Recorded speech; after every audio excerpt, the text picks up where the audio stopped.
kushtakiwa kwa kosa la kutowasilisha taarifa za fedha kwa msajili wa kampuni.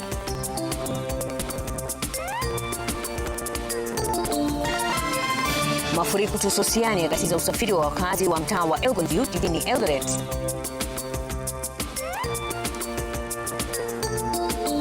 We need to put our heads together, discuss, come up with practical solutions to deal with corruption.